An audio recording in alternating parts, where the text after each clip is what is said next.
Morning, good afternoon, good evening to all the aspirants. कैसे हैं आप सभी? हाँ, थोड़े से गैप के बाद आज क्लास हो रही है, कुछ काम था।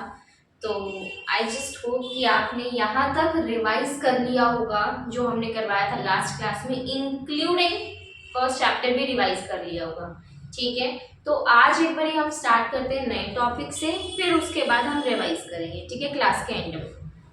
तो क्या है हमारा आज का नया टॉपिक? जैसे कि मैंने लास्ट क्लास में ही कहा था आपको कि हम शुरू करने वाले हैं कॉम्पिटिटिव लैंडस्केप।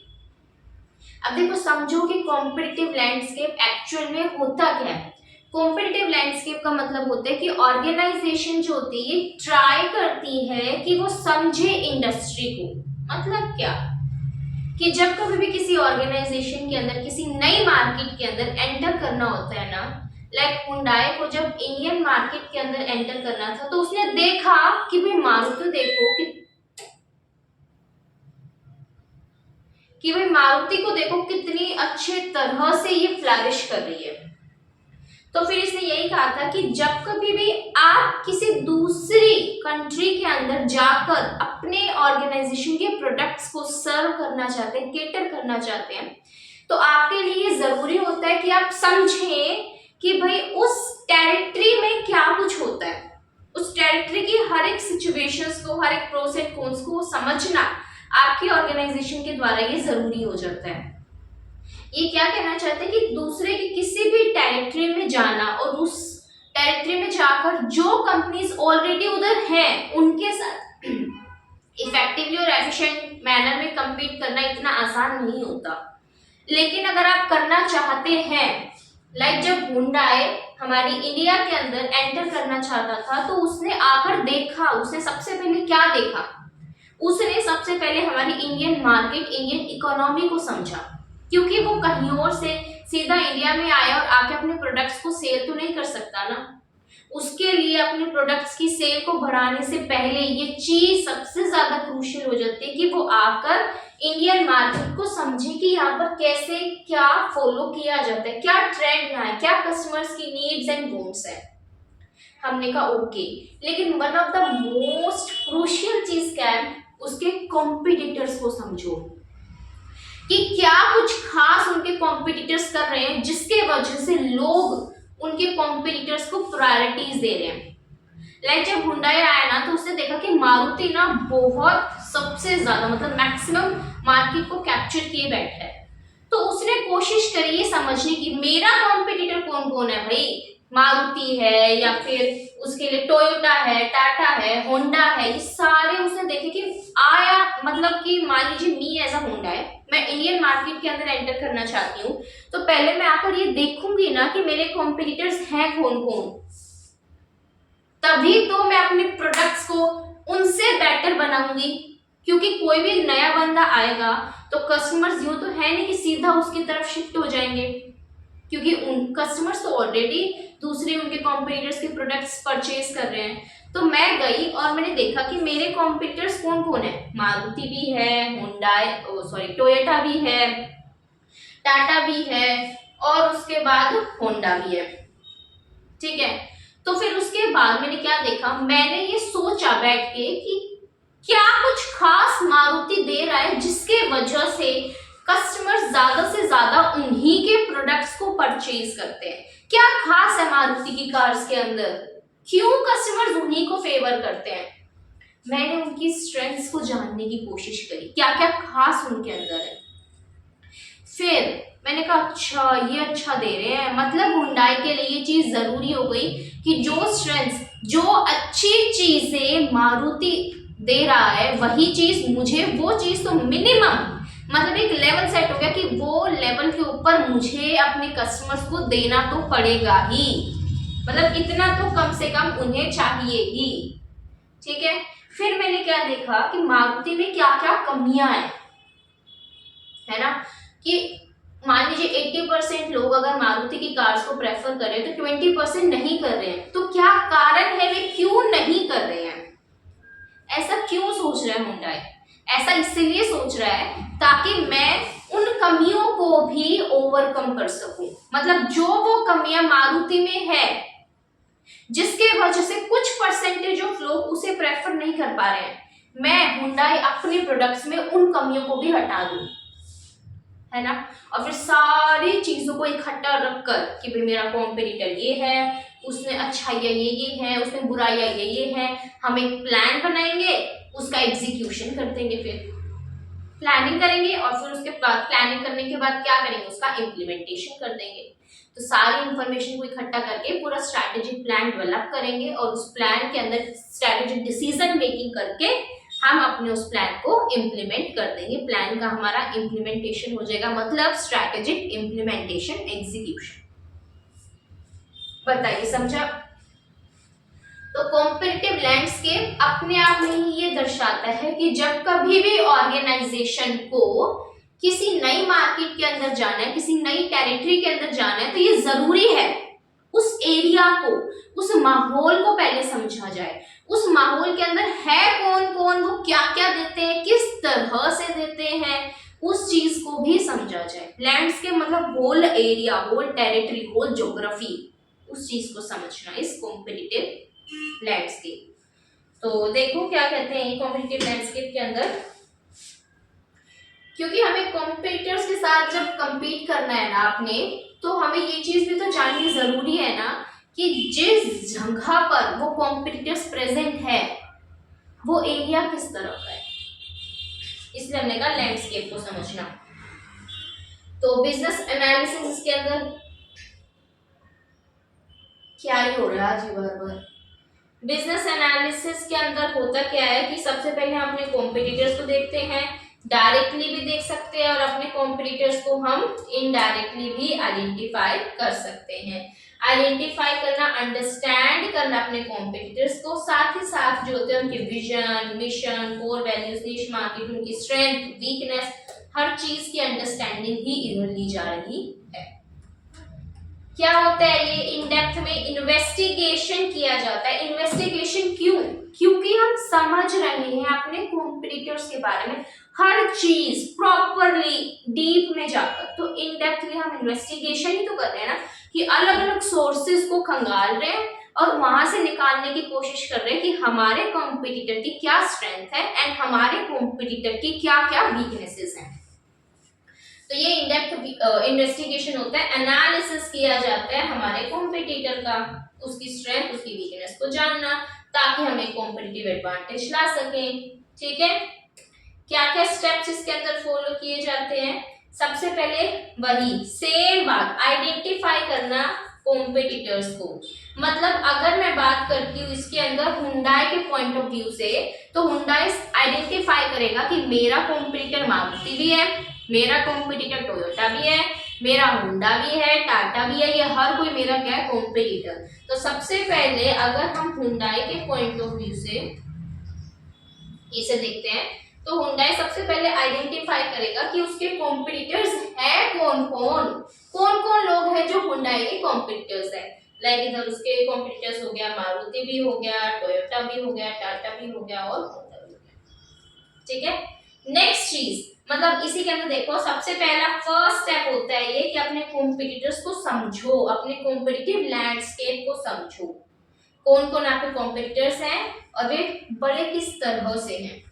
दूसरा स्टेप क्या होगा आपका कि भाई दूसरा स्टेप होएगा, मैं अपने कॉम्पिटिटर्स को मैंने पहले किया आइडेंटिफाई, क्या किया, आइडेंटिफाई। अब मैं अपने कॉम्पिटिटर्स की लूंगी अंडरस्टैंडिंग, मतलब उनको समझूंगी, नो करूंगी अपने कॉम्पिटिटर्स का, मतलब कि क्या अंडरस्टैंडिंग में क्या करना कि देखना कि मेरे हर एक कॉम्पिटिटर का कितना कितना कितना कितना मार्केट शेयर है।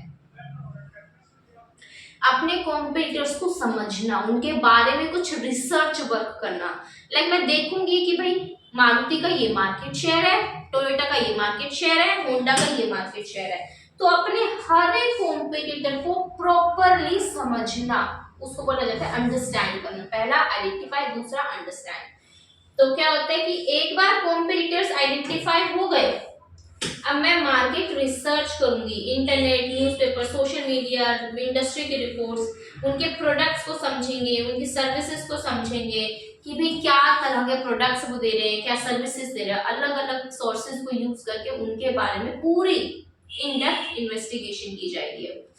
नेक्स्ट स्टेप हमारा क्या होता है कि हम जो होते हैं अभी डिटरमाइन करेंगे अपने स्ट्रेंथ। कहा था मैंने कि अब हम क्या देखेंगे, स्ट्रेंथ्स क्या है, क्या क्या ताकत है, क्या वो अच्छी चीज है जो हमारे कॉम्पिटिटर्स दे रहे हैं, जिसके वजह से कस्टमर्स उन्हीं के प्रोडक्ट्स को परचेज कर रहे हैं। ऐसा क्यों?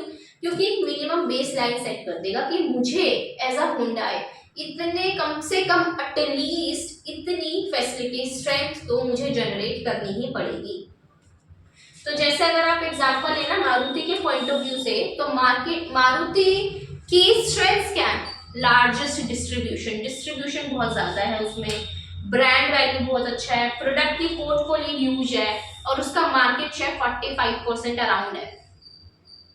तो ये उसकी स्ट्रेंथ हो गई कि भाई उसका डिस्ट्रीब्यूशन चैनल नेक्स्ट लेवल, उसकी ब्रांड इमेज बनी हुई है, उसके पोर्टफोलियोज बहुत बेस्ट है और मार्केट शेयर अराउंड 45% अप्रोक्सीमेट कुछ है उसका। तो ये क्या हो गई? मारुति की स्ट्रेंथ हो गई जो हुंडई ने जानी कि ये सभी इस मारुति की स्ट्रेंथ्स है। क्या है कि भाई स्ट्रेंथ क्या है हमारे कॉम्पिटिटर्स की, वो पहचानेंगे क्या क्या क्या ग्रेट है उनके प्रोडक्ट्स के अंदर, मतलब क्या अच्छा वो अपने प्रोडक्ट्स के अंदर ऑफर करते हैं जिसके वजह से कस्टमर्स उन्हीं के प्रोडक्ट्स को प्रेफरेंसेस देते हैं। उसके बाद वही मतलब क्या चीज है जो कंज्यूमर्स को अच्छी लग रही है उनके प्रोडक्ट्स के अंदर, किस तरह की मार्केटिंग स्ट्रेटेजीज को यूज कर रहे हैं, कस्टमर्स को क्या क्या उनके द्वारा दिया जा रहा है, क्या क्या जनरल क्वेश्चंस इसके अंदर आते हैं, फाइनेंशियल पोजीशन क्या है उनकी, ठीक है, उनके कॉस्ट और प्राइस का एडवांटेज वो किस तरह से गेन कर रहे हैं, डिस्ट्रीब्यूशन नेटवर्क और ह्यूमन रिसोर्स, कि भाई उनका जो ह्यूमन रिसोर्स पर्सोनल है वो कैसा है। ये सभी चीजों की अंडरस्टैंडिंग लेकर ही तो मैं अपने लिए एक बेसलाइन स्टैंडर्ड सेट करूंगी ना कि भाई मिनिमम इतना तो देना पड़ेगा। फिर भाई फोर्थ स्टेप क्या होता है, हम वीकनेसेस देखेंगे अपने कॉम्पिटिटर्स की। अभी अगर वीकनेस की बात की जाए मारुति की, तो मारुति ना पुराना प्रोडक्ट जो इस तरह से चलता आ रहा है कि वो यूथ को अट्रैक्ट नहीं कर पाता, जिस तरह से Rolls Royce, Lamborghini, Audi, BMW ये सब चीजें जिस तरह से यूथ को अपनी तरफ अट्रैक्ट करते हैं ना, मारुति जो होती है उसी मैनर में यूथ को अट्रैक्ट नहीं कर पाता। मतलब उनका डिजाइन बोल दो, है ना, तो उसके वजह से क्या कहते हैं ये इनकी काइंड ऑफ वीकनेस हो गई। दूसरा वही उसके लुक्स, उसके डिजाइन इतने बेटर मैनर में नहीं है जो कस्टमर्स चाहते हैं कि भाई हाँ हो ऐसे। फिर हमने बोल दिया कि भाई एम्प्लॉय की जो मैनेजमेंट है ना वो अच्छी नहीं है, क्योंकि उधर अगर आप देखेंगे एम्प्लॉय टर्नओवर ज्यादा है, तो एम्प्लॉयज मैनेजमेंट अच्छे नहीं है, तो ये उनके अंदर की कमियां हैं। अब हुंडई चाहेगा कि मैं जब आऊं इंडियन मार्केट के अंदर तो मेरा साइज, मेरा डिजाइन फर्स्ट क्लास होना चाहिए, मतलब बेस्ट होना चाहिए। मैं कुछ इस तरह से अपने प्रोडक्ट को बनाऊंगा कि मैं यूथ जो है ना आज का उसको भी मैं अपनी तरफ अट्रैक्ट कर सकूं और साथ ही साथ एम्प्लॉयज के अंदर बेटर मैनेजमेंट कर सकूं, ताकि मैं अपने कॉम्पिटिटर से बेटर हो सकूं उसी के मार्केट में। तो वीकनेसेस क्या क्या होते हैं, मतलब कौन कौन से वो एरियाज हैं जहां पर हमारा कॉम्पिटिटर वीक पड़ रहा है, मतलब उसमें लैकिंग्स आ रही है वो एरियाज, ठीक है। तो ये भी हम कंज्यूमर की रिपोर्ट्स, कंज्यूमर्स ने अपने रिव्यूज दिए होंगे, उन चीजों के थ्रू क्या कर पाएंगे, हम अपना डिसीजन ले पाएंगे, मतलब आइडेंटिफाई कर सकेंगे क्या क्या किन चीजों को हमारे डिटरमाइन कर सकेंगे, किसको, वीकनेसेस को हमारे कॉम्पिटिटर के। देन क्या कहा था मैंने कि put all the information together, कि जो भी आपने इकट्ठा किया, आपने जो भी आइडेंटिफाई किया अपने कॉम्पिटिटर्स को, उनको अंडरस्टैंड किया, उनकी स्ट्रेंथ्स देखी, उनकी वीकनेसेस देखी। अब ये हर चीज देखने के बाद आपका क्या काम है, आपका काम ये है कि आप सारी इंफॉर्मेशन को एक जगह लाइए, सोचे समझे और अब उस मार्केट के अंदर चले जाइए। क्या है कि इस टाइम पे स्ट्रैटेजिस्ट सारी इंफॉर्मेशन को इकट्ठा रखेगा अपने कॉम्पिटिटर के बारे में, इन्फ्लुएंसेस शो करेगा, मतलब डिसीजंस, कंक्लूजन्स फॉर्म करेगा कि भाई हमें वो क्या दे रहे हैं, क्या वो नहीं दे रहे हैं, उन्हें क्या करना चाहिए उनके गैप्स को फुलफिल करने के लिए, मतलब उनके गैप्स को फिल करने के लिए उन्हें क्या करना चाहिए। और स्ट्रैटेजीज जो होते हैं वो ऑल्सो नो करेंगे एरियाज कि किन किन एरियाज में उन्हें अपनी स्ट्रेंथ को डेवलप करना है। तो ये था हमारा किसका, कॉम्पिटिटिव लैंडस्केप। और ये मैंने जैसे कहा था कि ये जो टॉपिक है कॉम्पिटिटिव लैंडस्केप, ये वेरी वेरी वाला इंपॉर्टेंट है, तो ये जरूर पढ़ लेना। ध्यान से इसके स्टेप्स जरूर पढ़ लेना। क्या क्या स्टेप्स है फटाफट बोलिए। कि भाई हम कॉम्पिटिटिव लैंडस्केप, लैंडस्केप मतलब टेरिटरी को समझना, कि जिस एरिया में हम जाना चाहते हैं उसकी अंडरस्टैंडिंग लेना, और वो किस तरह से ली जाएगी मुझे ये बताओ। उसको हम ऐसे लेंगे कि सबसे पहले हम देखेंगे कौन कौन कॉम्पिटिटर्स हैं, आइडेंटिफाई करना, उनको अंडरस्टैंड करना, क्या क्या उनके अंदर स्ट्रेंथ्स हैं, क्या क्या वीकनेसेस हैं, और फिर सारी इन्फॉर्मेशन को इकट्ठा करके अपना उस मार्केट में आ जाओ। आप एग्जांपल इसके अंदर लिख लेना मारुति और होंडा का, ठीक है। लेकिन कॉम्पिटिटर सब आइडेंटिफाई किए थे तो उसमें काफी सारे किए थे, वो सारे टोयोटा, होंडा, टाटा, मारुति, हर कोई जो भी आपके दिमाग में ब्रांड्स आए ना सारे लिखते जाओ।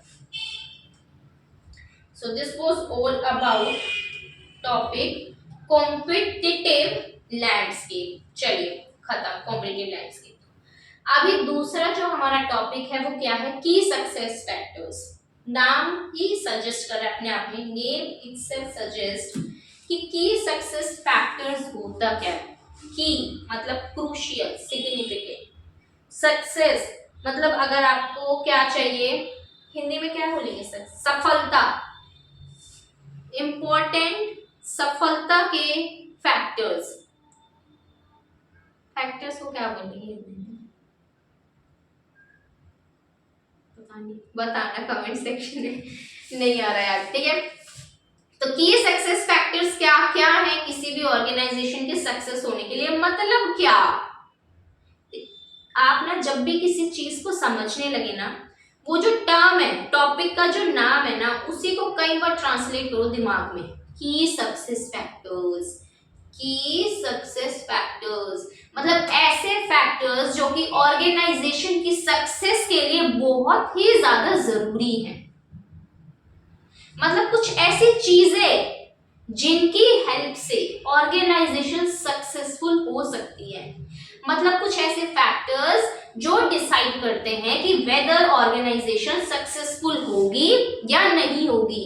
इन फैक्टर्स का होना अति आवश्यक है ऑर्गेनाइजेशन के लिए, अगर ऑर्गेनाइजेशन इस इंडस्ट्री में फ्लरिश करना चाहती है, तो ग्रोथ अचीव करना चाहती है, अपनी विजन, अपने मिशन, अपने गोल्स, ऑब्जेक्टिव्स को अकम्प्लिश करना चाहती है, ठीक है। तो क्या कहा इन्होंने कि की सक्सेस फैक्टर्स मतलब वो एलिमेंट्स होते हैं जिनके ऊपर डिपेंड करता है कि ऑर्गेनाइजेशन प्रॉफिट में होगी या लॉस में होगी। लाइक अगर हम देख लेते हैं, अगर मैं जाती हूँ बात करती हूँ बैंकिंग इंडस्ट्री की, तो उसके अंदर की सक्सेस फैक्टर हो गया टेक्नोलॉजी। वैसे टेक्नोलॉजी हर एक इंडस्ट्री में रिक्वायर्ड है, लेकिन अगर हम बैंक्स की बात करते हैं टेक्नोलॉजी, आप ये देखिए कि आप बताइए मुझे कि क्या बिना टेक्नोलॉजी के बैंक्स चल सकते हैं? बिल्कुल भी नहीं। आपने बैंक्स में पढ़ा होगा सीबीएस, ठीक है ना, कोर बैंकिंग सिस्टम। तो सीबीएस में था ही क्या कि हमें अपने बैंक्स के अंदर टेक्नोलॉजी को लाना, लाइक एटीएम्स का इंस्टॉलेशन होना, क्लाउड सर्विसेज को लेना, ताकि क्या हो सके कि किसी कस्टमर का बैंक के, लाइक हमारे पीएनबी की एक ब्रांच के अंदर अगर अकाउंट है, किसी एक स्टेट के एक ब्रांच के अंदर अकाउंट है, एक ही स्टेट के अंदर कई ब्रांचेस होती है बैंक की, तो एक स्टेट की एक ब्रांच में अगर अकाउंट है, तो उसने जब एक्स, मान लीजिए पीएनबी का, मान लीजिए रोहतक के अंदर आर्यनगर में एक ब्रांच है, और उस मेरा, मान लीजिए मैं एज अ कस्टमर, मेरा एक अकाउंट है आर्यनगर वाली पीएनबी की ब्रांच में, तो जो भी मैं डिपॉजिट्स या विड्रॉल्स करूंगी वो सिर्फ और सिर्फ उस पीएनबी की आर्यनगर वाली ब्रांच में ही नहीं दिखेगा, वो पूरे पूरे पीएनबी के क्लाउड सिस्टम के ऊपर आ जाएगा। मतलब पीएनबी की ब्रांचेस किसी भी स्टेट में हो, कितने भी ब्रांचेस हो, हर एक ब्रांच देख सकती है मेरा स्टेटस कि मैंने कितने अमाउंट को डिपॉजिट किया, कितने विड्रॉल किया, आज मेरा बैलेंस कितना है। इसको बोला जाता है सीबीएस, कि सभी ब्रांचेस एक बन गई है, पूरा बैंक एक बन गया, सारी ट्रांजैक्शंस रियल टाइम बेसिस पे होती है, डिलेज नहीं होते हैं ट्रांजैक्शंस को करने में। लेकिन अगर सोचो कि बैंक्स में से हमने टेक्नोलॉजी को ही हटा दिया, तो क्या बैंक सक्सेसफुल हो सकता है? हो ही नहीं सकता है। आप आज भी देखते हैं कि कितने सारे बैंक्स हैं जो ऑनलाइन टेक्नोलॉजीज को यूज नहीं करते, जिसके वजह से वो दिन पे दिन बंद होते जा रहे हैं। क्या कारण है? क्योंकि उनके अंदर वो जो की सक्सेस फैक्टर है, वो मेन फैक्टर टेक्नोलॉजी, जिसके वजह से रिमेनिंग बैंक सक्सेसफुल हो रहे हैं, वो उन बैंक्स के पास नहीं है ना। तो की सक्सेस फैक्टर समझा, एक ऐसा फैक्टर जिसकी हेल्प से वो ऑर्गेनाइजेशन उस इंडस्ट्री के अंदर सक्सेसफुल हो पाती है, ज्यादा से ज्यादा मार्केट शेयर को कैप्चर कर पाती है, इसको बोला जाता है की सक्सेस फैक्टर्स। लाइक हमने एग्जांपल लिया टेक्नोलॉजी इन बैंकिंग इंडस्ट्री। तो जब भी आप की सक्सेस फैक्टर की बात करते हैं ना, मैंने पेन कौन सी है, क्या कहा इन्होंने, देखो ये वो होते हैं जो कि अफेक्ट करते हैं इंडस्ट्री की एबिलिटी प्रॉस्पर करने के लिए, फ्लरिश सक्सेसफुल होने के लिए। मतलब कुछ ऐसे फैक्टर्स जो कि अफेक्ट करते हैं ऑर्गेनाइजेशन को प्रॉस्पर होने में, जैसे कि एलिमेंट्स हो गए उसके, प्रोडक्ट के एट्रीब्यूट्स, रिसोर्सेज, कंपिटेंसीज, कैपेबिलिटीज, ये सब। मतलब इन फैक्टर्स की वजह से, KSFs की वजह से ही डिफरेंस आता है ऑर्गेनाइजेशन के प्रॉफिट में, लॉस में। मतलब ये डिसाइड करते हैं कि वेदर ये ऑर्गेनाइजेशन प्रॉफिटेबल होगी या लॉस में होगी। उसके बाद हमने क्या कहा, वही ये प्री रिक्विजिट्स हैं। क्या है? प्री रिक्विजिट्स हैं इंडस्ट्री की सक्सेस के लिए, मतलब मोस्ट इंपोर्टेंट चीज है ये शेप बताते हैं कि भाई बताते हैं कि ऑर्गेनाइजेशन फाइनेंशियली भी एंड कॉम्पिटिटिवली भी, मतलब कि as compare to their other competitors वो ऑर्गेनाइजेशन सक्सेसफुल होगी या नहीं होगी। तो यही वो फैक्टर्स हैं जो कि बताते हैं कि ऑर्गेनाइजेशन फाइनेंशियली, मतलब उसकी फाइनेंशियल पोजीशन फेवरेबल होगी या अनफेवरेबल होगी, वो अपने कॉम्पिटिटर से एक competitive as, competitive advantage maintain कर पाएगी या नहीं कर पाएगी। मतलब कि ऑर्गेनाइजेशन अपने कॉम्पिटिटर से बेटर परफॉर्म कर पाएगी या नहीं कर पाएगी। ये चीज कौन बताता है? KSFs। जब भी हम KSFs को आइडेंटिफाई करते हैं, इस टर्म के ऊपर फोकस करो, आइडेंटिफाई करना, किसको आइडेंटिफाई करना? KSFs को आइडेंटिफाई करना। की सक्सेस फैक्टर्स को आइडेंटिफाई करते वक्त कुछ सवालों के जवाब देने जरूरी होते हैं। मतलब कि आपके दिमाग में आएगा कि हमें ये तो पता चल गया कि KSFs होते क्या है, लेकिन हमें पता कैसे लगाएं कि KSFs है कौन से। क्वेश्चन समझ रहे हैं आप कि क्या क्या वो चीजों को हमें ध्यान में रखना है, किन किन बातों को हमें ध्यान में रखना है अपनी ऑर्गेनाइजेशन के KSFs को आइडेंटिफाई करते वक्त। क्योंकि एक बार अगर ऑर्गेनाइजेशन से अपने KSFs को आइडेंटिफाई कर लिया, तब तो ऑर्गेनाइजेशन के लिए बेस्ट हो जाएगा ना कि वो अपने KSFs के ऊपर काम करेगी फिर। लेकिन उनको आइडेंटिफाई करे कैसे, ये तो बताओ। हमने कहा सुनो तो on what basis customers choose करते हैं, मतलब सबसे पहला क्या बेस है जिसके ऊपर कस्टमर्स कॉम्पिटिटिव ब्रांड्स को चूज करते हैं। मतलब कि कस्टमर्स किस क्राइटेरिया को डिसाइड करते हैं ये डिसीजन लेने में कि मुझे इस ब्रांड का परचेज करना है या इस ब्रांड का परचेज करना है। कैसे कि भाई मान लीजिए आपको कोई फुटवियर चाहिए, तो क्या बेसिस है कस्टमर्स डिसाइड करेंगे इन बिटवीन दी ब्रांड्स कि मुझे गुच्ची का चाहिए, या मुझे एलवी के फुटवियर चाहिए, या मुझे मोची के चाहिए, या फिर मुझे एडिडास के चाहिए, प्यूमा के चाहिए, और एक्शन के चाहिए, बाटा के चाहिए, रेड टेप के चाहिए, किसके चाहिए? क्या बेसिस है जिस बेसिस पर कस्टमर्स ये डिसीजन लेते हैं कि भाई मुझे अपने प्रोडक्ट्स इस ब्रांड के चाहिए, तो हम कस्टमर्स के उस बेसिस के ऊपर काम करेंगे। क्यों? क्योंकि अगर मान लीजिए कस्टमर्स जो होते हैं ये ब्रांड्स को चूज करते हैं on the basis of their social status, तो हमारे लिए ये जो टर्म है सोशल स्टेटस, ये जो फैक्टर है, ये हमारे लिए KSF बन जाएगा। ऑर्गेनाइजेशन जब भी अपने नए प्रोडक्ट को लॉन्च करेगी ना, तो वो इस सोशल स्टेटस फैक्टर के ऊपर जरूर फोकस करेगी, क्योंकि उन्हें पता है कि अगर उन्होंने इस फैक्टर के ऊपर फोकस नहीं किया ना, तो कस्टमर्स उनके उस प्रोडक्ट को अडॉप्ट करेंगे ही नहीं, डिमांड करेंगे ही नहीं। तो ये चीज क्या बनती है उनकी KSF। तो आपको पता चला कि सबसे पहले वो ये चीज देखते हैं कि किस बेसिस पर कस्टमर्स सिलेक्शन करते हैं ब्रांड्स का।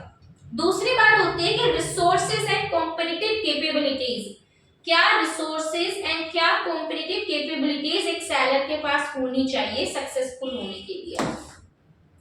रिसोर्सेज, अब बताइए क्या बिना रिसोर्सेज के ऑर्गेनाइजेशन के अंदर कोई भी ऑर्गेनाइजेशनल एक्टिविटी हो सकती है? नहीं हो सकती। इट्स इम्पॉसिबल कि किसी भी ऑर्गेनाइजेशन के लिए कॉम्पिटिटिव एडवांटेज, कॉम्पिटिटिवली सक्सेसफुल होना।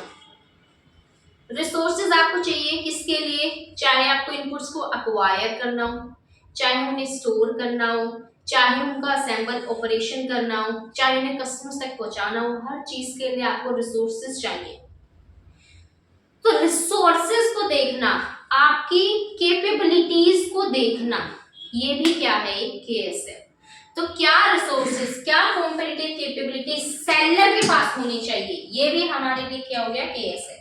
तीसरी चीज, what does it take for sellers to achieve sustainable competitive advantage, मतलब किस चीज से कस्टमर्स एक सस्टेनेबल मतलब जो लॉन्ग टर्म तक चलती रहेगी कॉम्पिटिटिव एडवांटेज ले सकते हैं। ये चीज भी तो सोचनी जरूरी है ना भाई, क्या बेसिस है जिससे मी एज अ सेलर लंबे समय तक अपना कॉम्पिटिटिव एडवांटेज चला सकूं। कॉम्पिटिटिव एडवांटेज मतलब क्या? एक ऐसा फायदा जो सिर्फ मुझे मिल रहा है इस पूरी इंडस्ट्री के अंदर। मैंने एग्जांपल ये कई बार लिया है, जैसे कि कोलगेट, टूथपेस्ट के अंदर हम बोलते हैं ना कि हमें तो टूथपेस्ट करना है, नॉर्मली ये निकल जाता है कोलगेट करना है। लाइक सुबह उठिए मम्मी कहती है कोलगेट कर लिया, बट कोलगेट क्या है? ब्रांड है। वैसे वो है क्या? टूथपेस्ट, क्योंकि ब्रांड्स तो बहुत है, कोलगेट भी है, पतंजलि भी है, डाबर भी है, वीको भी है और पेप्सोडेंट भी है ना।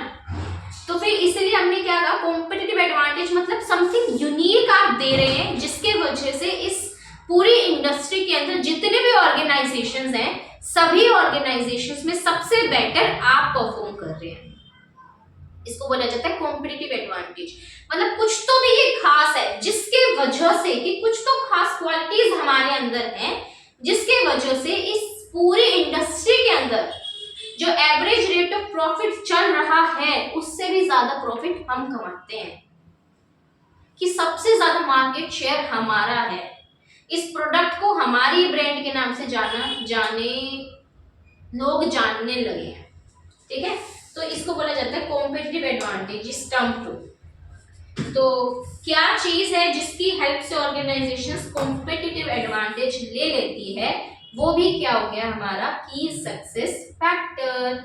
नेक्स्ट क्या कहते हैं कि डिटरमाइन करते वक्त इंडस्ट्री अपने की सक्सेस फैक्टर्स को गिवन प्रिवेलिंग एंटिसिपेटेड बाय, कि भाई ये टॉप मोस्ट प्रायोरिटी होती है ऑर्गेनाइजेशंस के लिए ये डिसाइड करना कि उनके केएसएफ्स क्या है। बिल्कुल सही है, क्योंकि अगर आप अपने केएसएफ्स को पूरा नहीं करेंगे ना, उनको कंसीडर नहीं करेंगे, तो ऑर्गेनाइजेशन जो होती है वो सक्सेसफुल हो ही नहीं पाएगी। इस चीज को समझने के लिए आप वही बैंक्स में टेक्नोलॉजी वाले पॉइंट को लाओ ध्यान। ठीक है, तो कहते हैं कि मैनेजर्स को समझना जरूरी होता है कि इंडस्ट्री की सिचुएशन क्या है। अभी मैनेजर्स जब डिसीजन ले रहे हैं अबाउट देयर केएसएफ्स, तो उनके लिए ये जानना भी जरूरी है ना कि अभी इंडस्ट्री की सिचुएशन चल क्या रही है। आप मुझे ये बताइए कि 90s के टाइम पर क्या टेक्नोलॉजी इतनी थी? नहीं थी। तो क्या बैंक्स के लिए उस टाइम पे टेक्नोलॉजी केएसएफ था?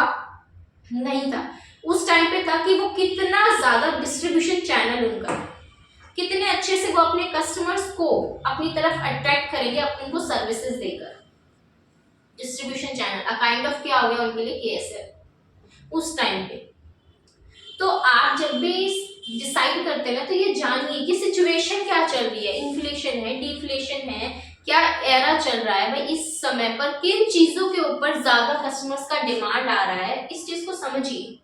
क्योंकि जो केएसएफ है विद द टाइम चेंज होता रहता है। सभी इंडस्ट्रीज का अपना अपना केएसएफ होता है। अभी जरूरी ये तो नहीं है ना कि ज्वेलरी सेक्टर के अंदर जो केएसएफ है बैंकिंग सेक्टर के अंदर वही केएसएफ होगा, या ऑटोमोबाइल सेक्टर के अंदर वही केएसएफ होगा, हो ही नहीं सकता है ये चीज।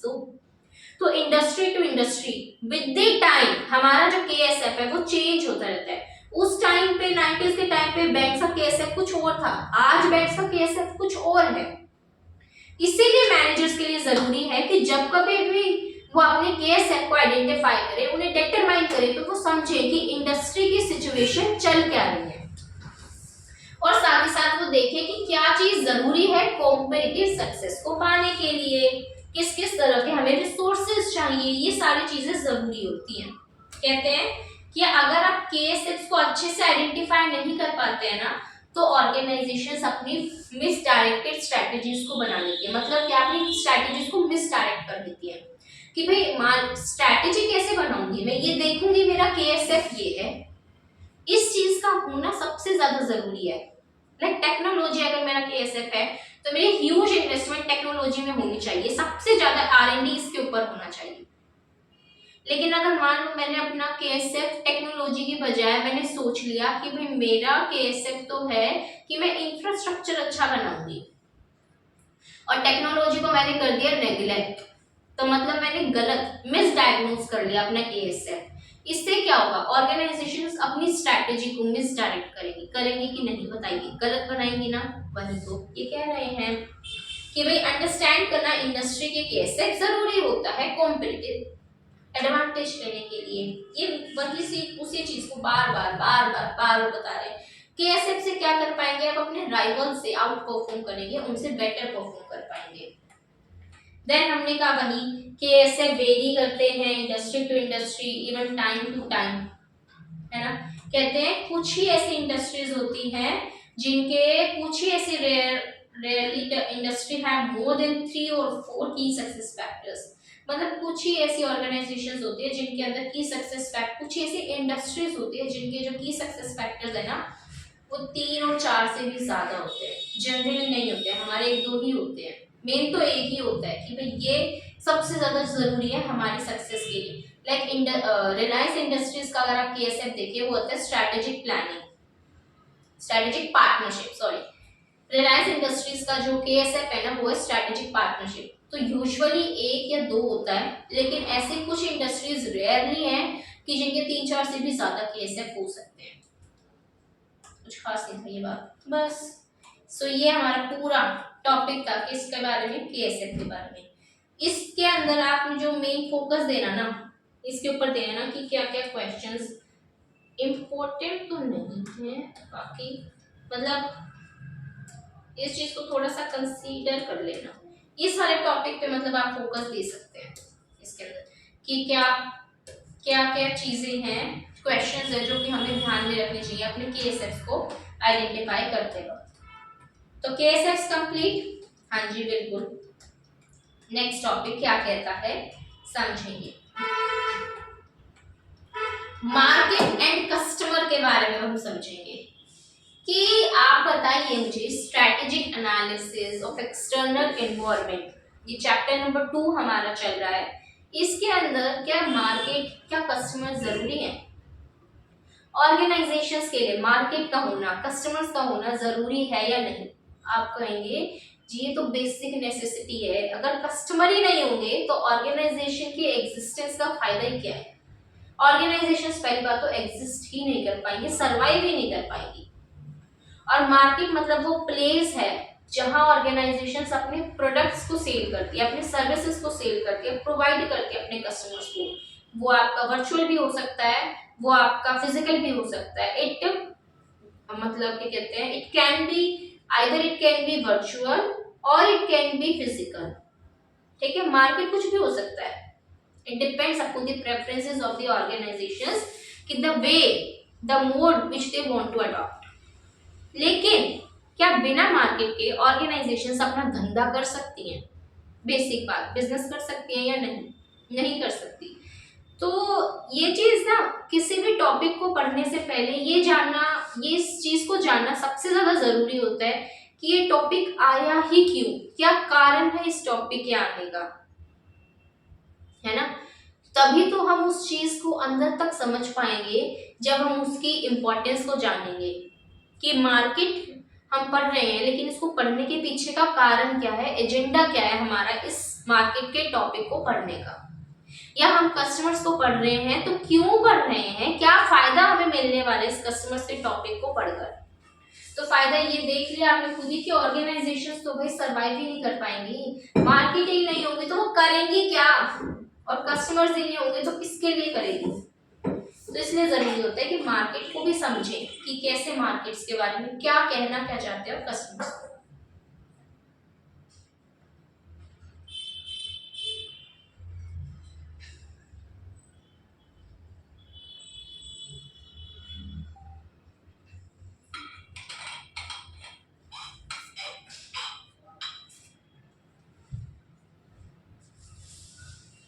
ये न्यूली एडिट टॉपिक है, ये ओल्ड स्कीम में नहीं था, ये न्यू स्कीम में आया, मार्केट एंड कस्टमर पर, वो केएसएफ वाला भी।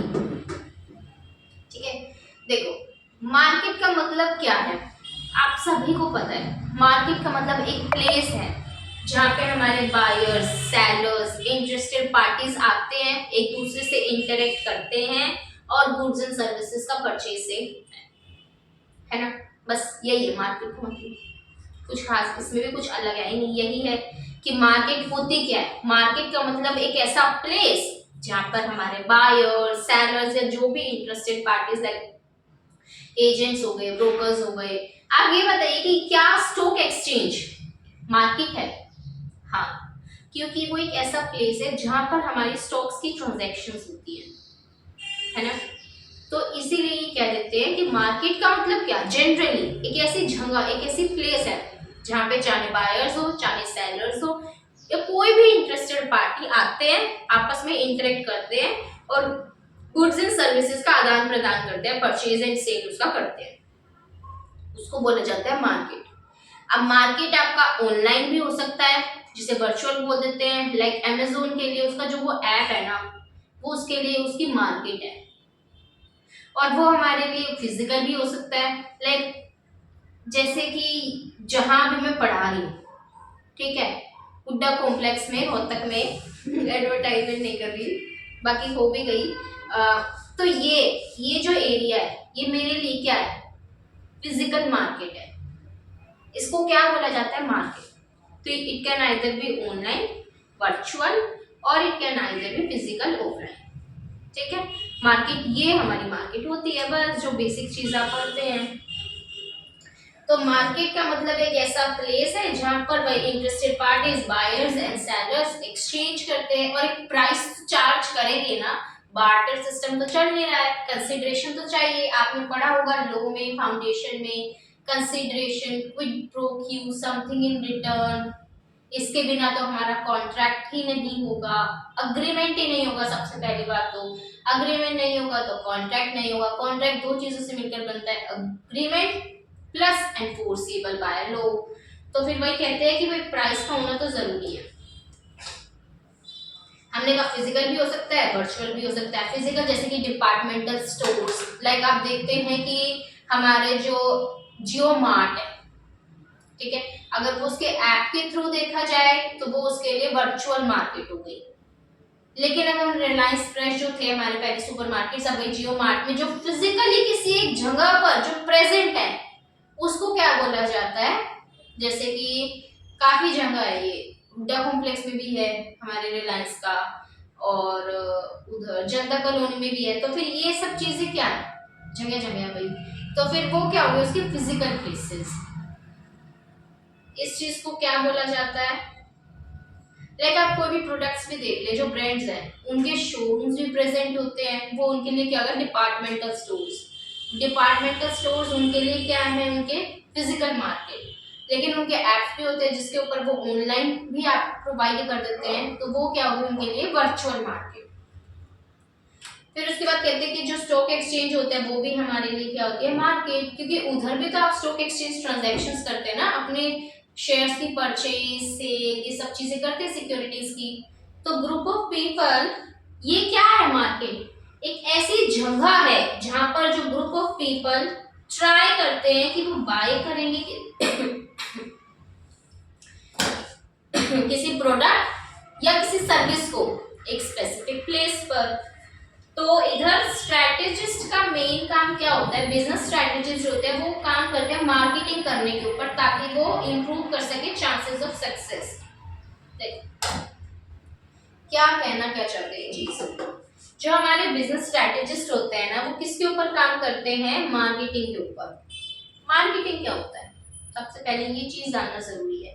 मार्केटिंग का मतलब होता है रिसर्च करना, कुछ ऑपरेशंस करना, like research, design, pricing, promotion, transportation, distribution. Generally आप जब भी टर्म पढ़ते हैं ना, सुनते भी है मार्केटिंग, तो मतलब कि आपको बोलते हैं कि अपने प्रोडक्ट्स का प्रमोशन काइंड ऑफ करना, उसके एडवर्टीजमेंट करना, ताकि हमारे प्रोडक्ट्स के बारे में लोग अवेयर हो जाए कि ये सभी प्रोडक्ट्स इस कंपनी के अवेलेबल है, उसे बोला जाता है मार्केटिंग। आता है ना ये चीज दिमाग में। लेकिन इन एक्चुअल सेंस अगर देखा जाए तो मार्केटिंग ये सिर्फ ये नहीं होता है, ये भी इसके अलावा और भी। मार्केटिंग के अंदर आप वेरियस ऑपरेशंस पढ़ेंगे, वेरियस एक्टिविटीज, जिसके अंदर एडवर्टीजमेंट उसका एक पार्ट है। एडवर्टीजमेंट भी होती है, प्रमोशन, डिस्ट्रीब्यूशन करना, ट्रांसपोर्टेशन करना, डिजाइन करना, रिसर्च करना, इन सभी ऑपरेशंस को क्या बोला जाता है, मार्केटिंग। ये सभी ऑपरेशंस मार्केटिंग का पार्ट है, सिर्फ प्रमोशन एडवर्टीजमेंट ही मार्केटिंग का पार्ट नहीं है, पहले इस बात को क्लियर करो। क्लियर, ठीक है। हमने कहा कि जो मैनेजर्स है ना उन्हें अपनी मार्केटिंग को इम्प्रूव करना चाहिए सक्सेस के लिए। तो ये तो सीधी सीधी हमें पता चल गया कि उनका प्रमोशन अच्छा होगा, ट्रांसपोर्टेशन, डिस्ट्रीब्यूशन अगर उनका अच्छा होगा, उनके रिसर्च एक्टिविटीज, डिजाइनिंग एक्टिविटीज अच्छी होंगी, तभी तो ऑर्गेनाइजेशन सक्सेसफुल हो पाएगी ना। बस ये कह रहे हैं। तो कहते हैं कि इसके अंदर ना और क्या कहते हैं, हमारी मार्केटिंग एक्टिविटीज में और क्या क्या आता है, 4 P's, product, price, place, promotion. तो मार्केटिंग में होता क्या है कि बेस्ट हमारे देना, डिलीवर करना बेस्ट कस्टमर के एक्सपीरियंस, मतलब एस्टेब्लिश करना, मेंटेन करना, एक अच्छे रिलेशंस को बनाए रखना हमारे कस्टमर्स के साथ में, ये भी किसका पार्ट है, मार्केटिंग का। और मार्केटिंग कहाँ की जाती है, मार्केट में, इसलिए आपको बता रहे हैं कि मार्केटिंग क्या है। एजेंडा समझा मेन इस चीज मार्केटिंग को एक्सप्लेन करने का, कि मार्केटिंग होता क्या है। मार्केटिंग के अंदर ये भी होता है कि भाई हम अपने कस्टमर्स के बेस्ट एक्सपीरियंसेस को अंडरस्टैंड करेंगे, उनके साथ रिलेशनशिप अच्छे मेंटेन करेंगे। क्यों, ताकि ऑर्गेनाइजेशन सक्सेसफुल हो सके। और ये मार्केटिंग की कहाँ जाती है, मार्केट में। ये ऑर्गेनाइजेशन मतलब मार्केट में भी होता है, जैसे प्रमोशन वगैरह, और हमने कहा ट्रांसपोर्टेशन, डिस्ट्रीब्यूशन, ये सब चीजें कहाँ होती है, मार्केट में भी होती हैं, और मार्केट में तो होती हैं। और ऑर्गेनाइजेशन को जब कोई सामान अक्वायर करना है तो वहां भी होती है। और उसके बाद देखो आपके यहाँ ना कुछ अलग अलग तरह के बिजनेसेस आएंगे, जैसे कि production oriented businesses, sales oriented businesses, और एक होता है कस्टमर और मार्केट ओरिएंटेड बिजनेसेस। 3 तरह के बिजनेस होते हैं, production oriented businesses, sales oriented businesses, customer oriented businesses. Production oriented businesses का मतलब क्या होता है कि कस्टमर्स चूज करेंगे low price products. Production, name itself suggest, production मतलब कि कुछ ऐसा जिससे कि हमारी कॉस्ट कम हो सके, कॉस्ट के ऊपर फोकस करना। मतलब कि प्रोडक्शन ओरिएंटेड बिजनेसेस का मेन फोकस इस तरफ होता है कि भाई कस्टमर्स ना लो प्राइस के प्रोडक्ट्स को ही चूज करेंगे, हाई प्राइसेस के प्रोडक्ट्स को कस्टमर प्रेफर नहीं करते। तो प्रोडक्शन ओरिएंटेड अप्रोच में होता क्या है कि जो हमारे कस्टमर्स हैं वो लो प्राइस प्रोडक्ट्स को ही प्रेफर करेंगे, वो बाकी प्रोडक्ट्स को प्रेफर नहीं करेंगे जी। इसको क्या बोला जाता है, प्रोडक्शन ओरिएंटेड अप्रोच। बात क्लियर हुई। पहली, प्रोडक्शन ओरिएंटेड बिजनेसेस कौन से होते हैं, जिनका क्या होता है कि भाई हमारे जो कस्टमर्स हैं ना वो चूज करेंगे लो प्राइस के प्रोडक्ट्स। दूसरी अप्रोच क्या है, sales oriented businesses. Sales oriented businesses मतलब कि सेल की तरफ फोकस करना। सेल मतलब बहुत ज्यादा ह्यूज अमाउंट में स्पेंड करते हैं रिसर्च पे, एडवर्टीजमेंट पे, सेल करने में अपने प्रोडक्ट्स को, ताकि हमारे कस्टमर्स हमारे प्रोडक्ट को परचेज कर सकें। प्रोडक्शन नाम ही बता रहा है कि भाई कॉस्ट के ऊपर कुछ काम करना, मतलब कि कस्टमर्स चूज करते हैं लो प्राइस प्रोडक्ट्स को।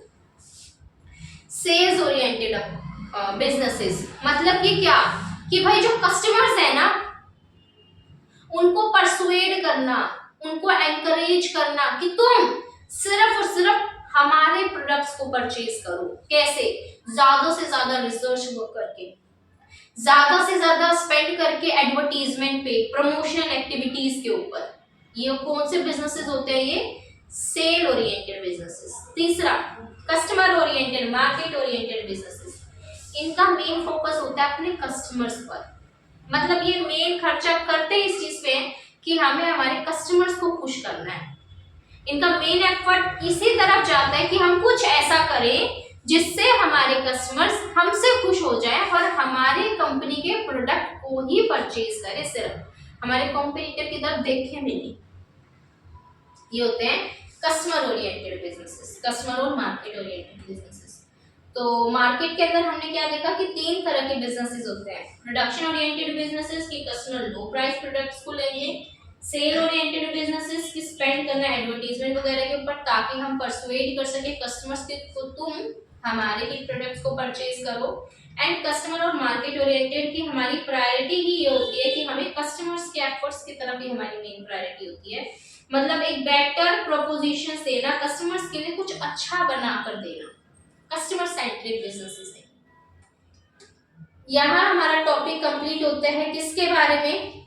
मार्केट के बारे में। दूसरी चीज पढ़िए कस्टमर्स क्या होते हैं। फिर हम पढ़ेंगे कस्टमर का एनालिसिस, कस्टमर्स को प्रॉपर्ली एनालिसिस करना, कस्टमर्स का बिहेवियर देखना एंड देन कॉम्पिटिटिव स्ट्रेटजी।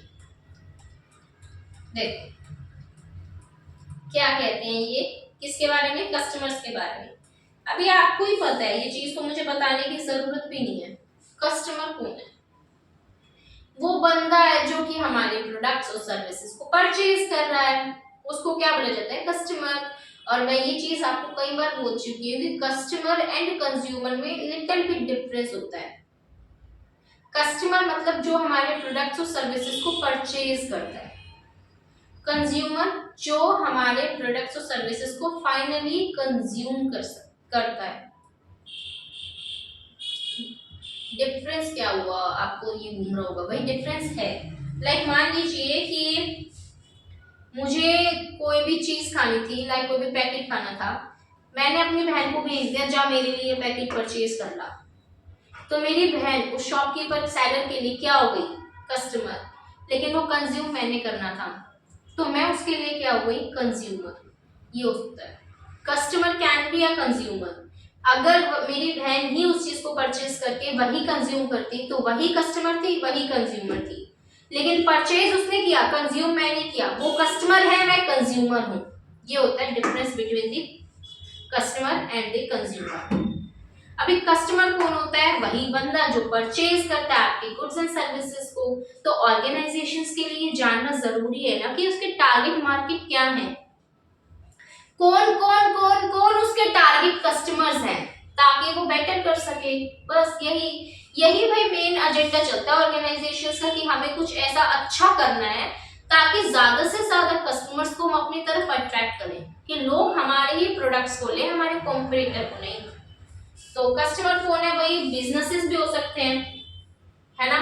कि अगर अभी कोई बिजनेस रॉ मटेरियल प्रोवाइडर है तो उसके बिजनेस, तो कोई जो बंदा जिसका काम है रॉ मटेरियल को परचेज करके फिनिश प्रोडक्ट्स में कन्वर्ट करना, वो उस रॉ मटेरियल प्रोवाइडर के लिए वो बिजनेस क्या हो गया?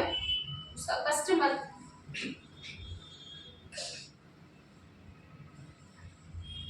जैसे मैं एग्जांपल देती हूँ कि एयरलाइन इंडस्ट्री में इंडिगो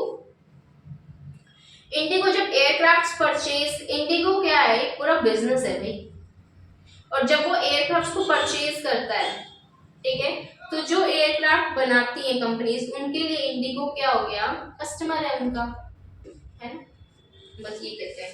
तो वो बिजनेस भी हो सकता है या पर्सन भी हो सकता है जो बाय करता है, बाय टर्म पे फोकस करा आपने, बाय परचेज करता है किसको? प्रोडक्ट्स एंड सर्विसेज को किसी दूसरी ऑर्गेनाइजेशन से, उसे बोला जाता है कस्टमर। ये क्या देते हैं? रेवेन्यू देते हैं ऑर्गेनाइजेशंस को, क्योंकि बिना रेवेन्यू के ऑर्गेनाइजेशन सक्सेस हो सरवाइव कैसे करेगी, सक्सेसफुल कैसे होगी? तो जब तक ऑर्गेनाइजेशंस को रेवेन्यू अर्निंग्स जनरेट नहीं होंगी तो भाई वो सर्वाइव ही कैसे करेंगी, एग्जिस्ट कैसे करेंगी? तो उन्हें रेवेन्यू देता कौन है? कस्टमर्स देते हैं। तो यही कह रही कि कस्टमर्स उन्हें रेवेन्यू देते हैं ऑर्गेनाइजेशंस को, जिसके बिना ऑर्गेनाइजेशन सर्वाइव ही नहीं कर पाती। तो हमारी जो होते हैं बिजनेसेस क्या करते हैं, अपने कस्टमर्स को या तो एग्रेसिवली मार्केटिंग करते हैं अपने प्रोडक्ट्स की। अभी बिजनेसेस कस्टमर्स को अट्रैक्ट कैसे करते हैं, या तो उसकी बहुत मार्केटिंग करते हैं या अपने प्रोडक्ट्स को लो प्राइसेस पे दे देते हैं। फिर इन्होंने का डिफरेंस क्या होता है between the consumer and the customer. Consumers जो कि कंज्यूम करते हैं, यूटिलाइज करते हैं हमारे प्रोडक्ट्स एंड सर्विसेज को, और कस्टमर जो हमारे प्रोडक्ट्स एंड सर्विसेज के परचेजर्स हैं। कस्टमर्स जो होते हैं वो बेस्ड होते हैं, भाई हमने क्या, कस्टमर्स अलग अलग होते हैं, डिपेंड करते हैं उनकी age, race, gender, authenticity, economic level, geographic region की किस रीजन से है, उनकी इकोनॉमिक लेवल क्या है, भाई उनका लेवल ऑफ इनकम क्या है, ऐसे बोल सकते हैं पर कैपिटा इनकम। तो ये कस्टमर्स अलग अलग होते हैं, डिपेंड करते हैं इन सर्टेन फैक्टर्स के ऊपर। दैट्स इट, खत्म। फिर नेक्स्ट चीज आती है कस्टमर एनालिसिस।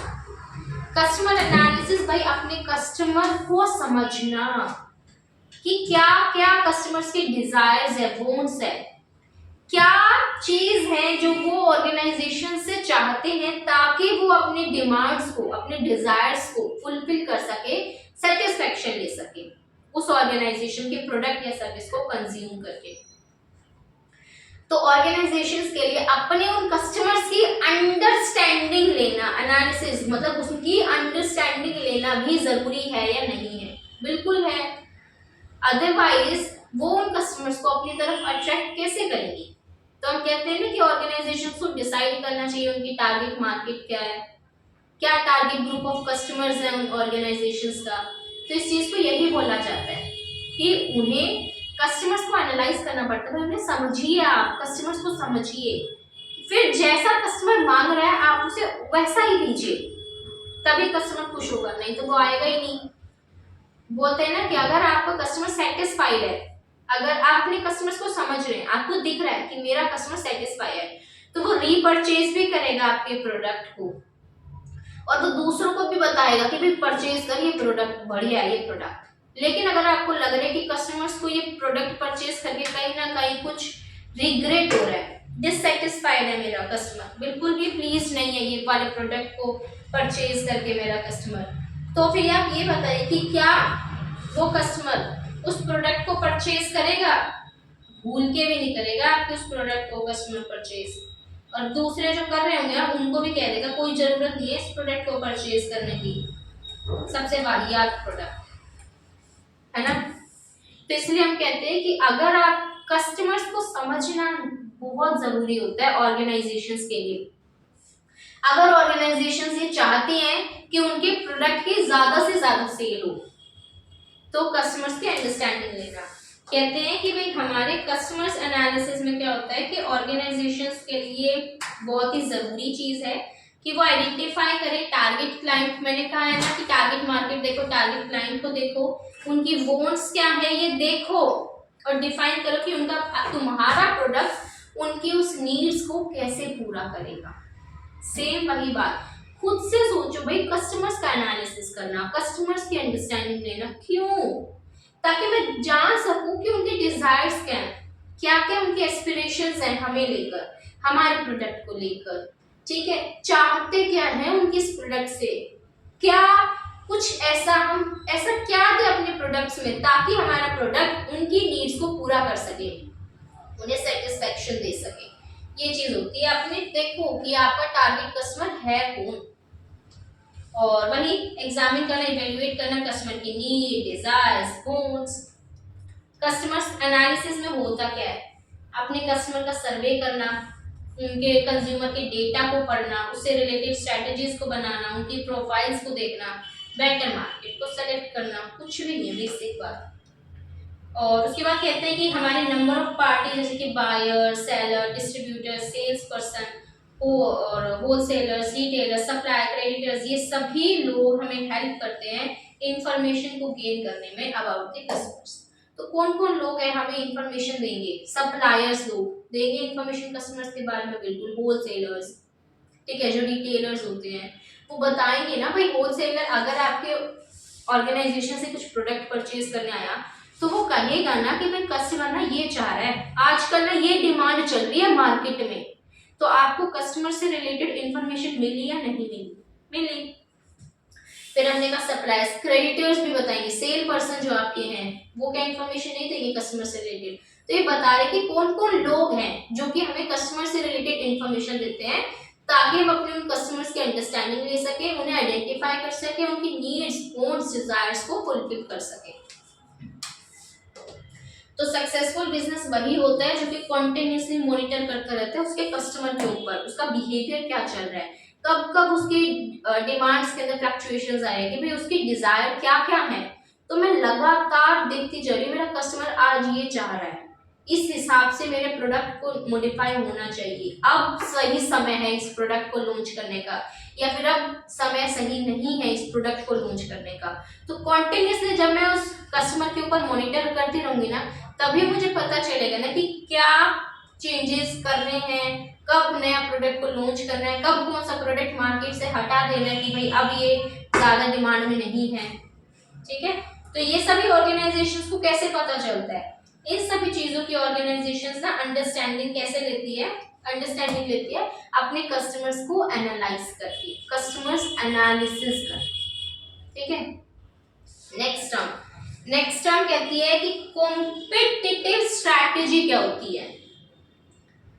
देखो, नेम इटसेल्फ सजेस्ट, मैं बार बार यही बात कह रही हूँ, इस टर्म को पहले तो दिमाग में एनालाइज करो। कॉम्पिटिटिव स्ट्रैटेजी मतलब कुछ ऐसी स्ट्रैटेजी बनाना जिससे कि मुझे इस इंडस्ट्री में कॉम्पिटिटिव एज मिले, कॉम्पिटिटिव एडवांटेज मिल सके, इसको बोला जाता है कॉम्पिटिटिव स्ट्रैटेजी।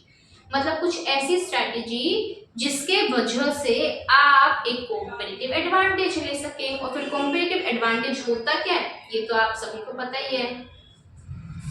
तो कहते हैं बिजनेसेस जो होते हैं कंपीट करते हैं एक दूसरे के साथ कुछ रिसोर्सेज और कस्टमर्स को लेकर। बिल्कुल, अगर मैं बात करती हूँ किसके अंदर, किसी भी इंडस्ट्री में ले लो,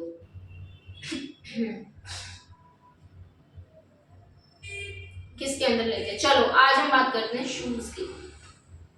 तो शूज के अंदर देखो वेरियस कॉम्पिटिटर्स हैं, हमारा प्यूमा, एडिडास, एक्शन, बाटा, एलवी, गुच्ची, रेड टेप और स्पार्क, है ना। तो ये है ना, तो ये सभी ब्रांड्स आपस में compete करती है ना सेम कस्टमर के लिए, क्योंकि मार्केट तो सभी की एक है।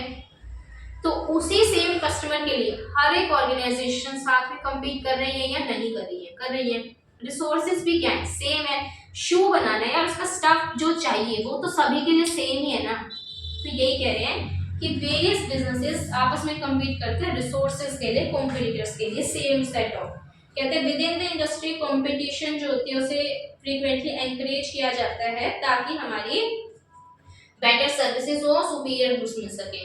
बिल्कुल होगा, क्योंकि अगर कंपटीशन होगा ना तभी हर एक कॉम्पिटिटर चाहेगा कि मेरा प्रोडक्ट सबसे बेस्ट हो, मेरे प्रोडक्ट की क्वालिटी सबसे बेस्ट हो, ताकि ज्यादा से ज्यादा लोग मेरे प्रोडक्ट को परचेज करें। तो कहते हैं अगर कंपटीशन होगा ना तो फिर आप क्या कर पाएंगे, बेटर क्वालिटी की सर्विसेज, सुपीरियर गुड्स दे पाएंगे।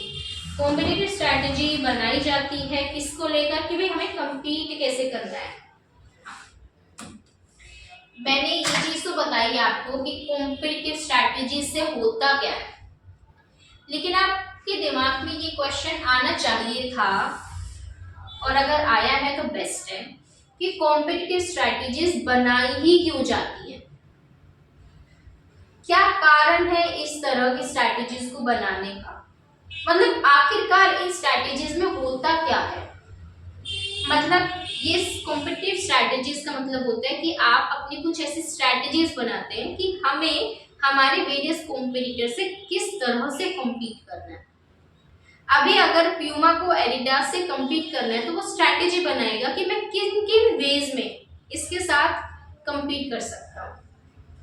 तो इसलिए कहते हैं कॉम्पिटिटिव स्ट्रैटेजीज मतलब बिजनेस एरिया के अंदर हम स्ट्रैटेजीज बनाते हैं कम्पीट करने की विद आवर कॉम्पिटिटर्स, तो जिससे कि ऑर्गेनाइजेशन वही ऑपरेट करती है। तो एक firm decide, how a firm decide to create sustain, तो कॉम्पिटिटिव स्ट्रैटेजी क्या बताती है कि कैसे कोई ऑर्गेनाइजेशन जो होती है सस्टेन करेगी, कॉम्पिटिटिव एडवांटेज लाएगी। भाई भाई मैंने एक ऐसी स्ट्रैटेजी बनाई ताकि मैं ये डिसाइड कर सकूं कि मुझे मेरे कॉम्पिटिटर से कैसे कॉम्पीट करना है। इस चीज से मुझे क्या मिलेगा, एक कॉम्पिटिटिव एडवांटेज मिलेगा, और साथ ही साथ बस यही है कि भाई बताते हैं कि कैसे ऑर्गेनाइजेशन एक्सपेक्ट करेगी क्रिएट करना और मेंटेन करना competitive advantage.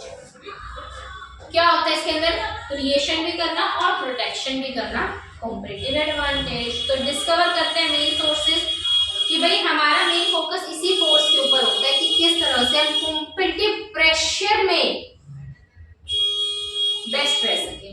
Competitive pressure Michael porter ने बताए थे 5, माइकल पोर्टर बाबा की रेस देखे थे, तो वो 5 कॉम्पिटिटिव प्रेशर्स के अंदर मुझे कैसे बेस्ट रहना है, इससे रिलेटेड ऑर्गेनाइजेशन अपनी कॉम्पिटिटिव स्ट्रैटेजीज को फॉर्म करती है। ये था हमारा किसके बारे में, कॉम्पिटिटिव स्ट्रैटेजीज के बारे में। तो आज हम करेंगे इतना ही, ठीक है। बाकी हम करेंगे अपना कल ये चैप्टर मोस्ट प्रोबेबली हो जाएगा कंप्लीट, ठीक है। कल ये चैप्टर कंप्लीट हो जाएगा और बस आज इतना ही करेंगे।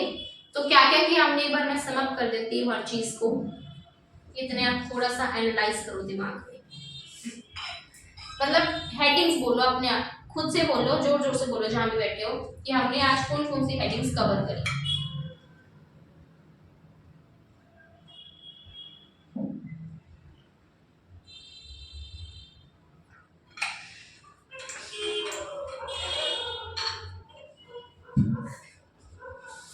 सबसे पहले हमने पढ़ा कॉम्पिटिटिव लैंडस्केप क्या होता है। अगर आप देखोगे ना ये जो इतने बड़े बड़े पैरा दिए हुए हैं ना, ये जो पॉइंट्स बाद में दिए हैं ना उसी को इकट्ठा करके लिख दिया। क्या देखो, आइडेंटिफाई करना कॉम्पिटिटर्स को, अंडरस्टैंडिंग लेना अपने कॉम्पिटिटर्स की, फिर नीचे आएगा इन डेप्थ उनकी अंडरस्टैंडिंग लेना, इन्वेस्टिगेशन करना, उनकी स्ट्रेंथ देखना, उनकी वीकनेस देखना, और नीचे आएगा put all the information together दिखाते हैं, और फिर बताने की कैसे हम कॉम्पिटिटिव एडवांटेज ले सकते हैं, है ना। तो वही चीज है, कॉम्पिटिटिव लैंडस्केप का मतलब क्या, उस ज्योग्राफी उस टेरिटरी को समझना ताकि हम क्या कर सके, अपने कॉम्पिटिटर्स को आइडेंटिफाई कर सके, उनकी अंडरस्टैंडिंग ले सके, ठीक है। तो क्या था इसके अंदर, अंडरस्टैंड, अपने कॉम्पिटिटर को आइडेंटिफाई करना, उनकी अंडरस्टैंडिंग लेना, देखना कि उनकी स्ट्रेंथ क्या क्या है, क्या क्या उनकी वीकनेस है, और सारी इंफॉर्मेशन को इकट्ठा करके कोई स्ट्रेटेजिक डिसीजन लेना ताकि हम अपना कॉम्पिटिटिव एडवांटेज मेंटेन कर सके। एग्जाम्पल इसके अंदर हमने लिया था हुंडई का और मारुति का, ठीक है।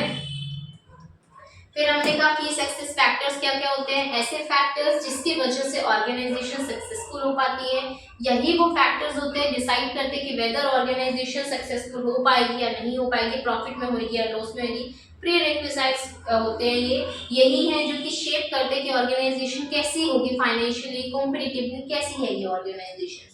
क्या बातों को ध्यान में रखा जाता है कि क्या क्या बेस है जिसके बेसिस पर कस्टमर्स डिसाइड करते हैं कि हमें ये प्रोडक्ट इसी ब्रांड का चाहिए। दूसरा हम कहते हैं कि रिसोर्सेज एंड कॉम्पिटिटिव कैपेबिलिटीज देखी जाती है, और तीसरा हमने क्या कहा कि भाई क्या चीज है वो कैसे ऑर्गेनाइजेशन से कॉम्पिटिटिव एडवांटेज गेन कर सकती है।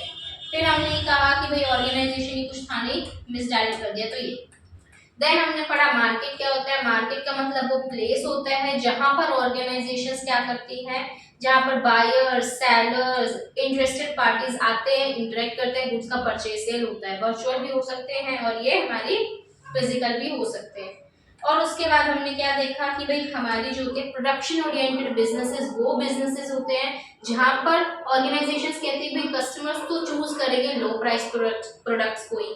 सेल ओरिएंटेड बिजनेसेस में होता है कि भाई हमें ज्यादा से ज्यादा स्पेंड करते हैं ताकि हम अपने प्रोडक्ट्स की ज्यादा से ज्यादा सेल कर सके, लाइक एडवर्टीजमेंट, प्रमोशन, इन सभी चीजों के ऊपर ज्यादा फोकस करना। तीसरा होता है कस्टमर और मार्केट ओरिएंटेड बिजनेसेस। इनका मेन फोकस क्या होता है कि भाई हमें हमारे कस्टमर्स, इनके एफर्ट्स डायरेक्ट किए जाते हैं अपने कस्टमर्स को अपनी तरफ अट्रैक्ट करने के लिए। कस्टमर सेंट्रिक बिजनेसेस होते हैं ये। फिर हमने कहा कस्टमर कौन होता है, वो पर्सन होता है या वो बिजनेसेस होते हैं जो परचेज करते हैं कुछ प्रोडक्ट या सर्विसेज किसी दूसरी ऑर्गेनाइजेशन से कुछ प्राइसेस के लिए। कंज्यूमर वो होते हैं जो कंज्यूम करते हैं आपके प्रोडक्ट्स को, और कस्टमर्स वो होते हैं जो बाय करते हैं आपके प्रोडक्ट्स को, ठीक है। और एक बात और रह गई पीछे की भी केस है जो होते हैं वो वेरी करता है with the time and industry to industry, ठीक है। फिर हमने कहा कस्टमर एनालिसिस क्या होता है, मतलब अपने कस्टमर्स की उनको आइडेंटिफाई करना, उनकी अंडरस्टैंडिंग लेना अपने कस्टमर्स की डीपली, और ये सबसे ज़्यादा ज़रूरी होता है हमारे कस्टमर्स को एनालाइज करना। किसी भी ऑर्गेनाइजेशन की सक्सेस जो होते हैं वो डिपेंड करते हैं उसके कस्टमर्स के ऊपर, तो इसलिए ये ज़रूरी होता है कि समझें आपकी टारगेट मार्केट क्या है, आपके टारगेट कस्टमर्स कौन कौन से हैं, उनकी नीड्स, उनकी डिजायर्स, एस्पिरेशंस क्या है, उनकी गोल्स क्या क्या चाहते हैं, क्या चीज़ है जो उन्हें बेटर सेटिस्फेक्शन देगी, और उन्हें उसी तरह से प्रोडक्ट्स देना ताकि ऑर्गेनाइजेशन अपने प्रोडक्ट्स की जो सेल है वो मैक्सिमाइज कर सके और एक कॉम्पिटिटिव एडवांटेज गेन कर सके ओवर देयर कॉम्पिटिटर्स। फिर हमने देखा कॉम्पिटिटिव स्ट्रैटेजीज क्या होती हैं, कि ऑर्गेनाइजेशन जो होते हैं कुछ ऐसी स्ट्रैटेजीज को बनाती हैं ताकि क्या कर सके ऑर्गेनाइजेशन जो होती है कॉम्पिटिटिव एज ले सके ओवर देयर कॉम्पिटिटर्स और एक कॉम्पिटिटिव एडवांटेज बना सके।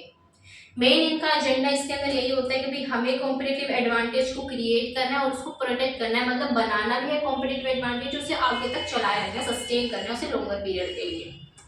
ये क्यों, इसमें होता क्या है, बेसिकली हम स्ट्रैटेजीज बनाते हैं कि हमें हमारे कॉम्पिटिटर से कॉम्पीट कैसे करना है, ये होते हैं कॉम्पिटिटिव स्ट्रैटेजीज। बस आज हमने किया इतना ही है। फिर हमने कहा कि पोर्टर ने भी बताया कॉम्पिटिटिव स्ट्रैटेजीज में आप देखते हैं कि जो 5 हमने माइकल पोर्टर ने कॉम्पिटिटिव प्रेशर्स बताए थे ना, कि उन 5 प्रेशर्स में हम अपनी स्ट्रैटेजीज को बनाएंगे ताकि हर एक प्रेशर के अंदर हम बेस्ट हो सके और वही कॉम्पिटिटिव एडवांटेज गेन कर सके ओवरऑल कॉम्पिटिटर्स। तो कॉम्पिटिटिव एडवांटेज को क्रिएट भी करना और उसे प्रोटेक्ट सस्टेन करके भी रखना। This was all about today's class. आपका काम वही है कि आपको जो होता है क्या करना है, इस आज के काम को रिवाइज करना है, उसकी रीडिंग लेनी है, क्विक रीडिंग हो जाएगी, ज्यादा टॉपिक हुआ ही नहीं है, जैसे आपने भी देखा होगा छोटा सा थोड़े से टॉपिक्स हुए हैं, तो छोटी छोटी क्लासेस हैं, है ना। डेली की क्लासेस डेली देखो, आज की क्लास थोड़ी सी डिले होगी, I am really sorry for that. अब रेगुलर आएंगी क्लासेस, ठीक है। तो आज के लिए इतना ही, बाय बाय, मिलते हैं कल, और लाइक शेयर और सब्सक्राइब कर दो यार प्लीज, ठीक है जी। और कमेंट सेक्शन में भी अपने सजेशंस अपने रिव्यूज जरूर देना। बाय।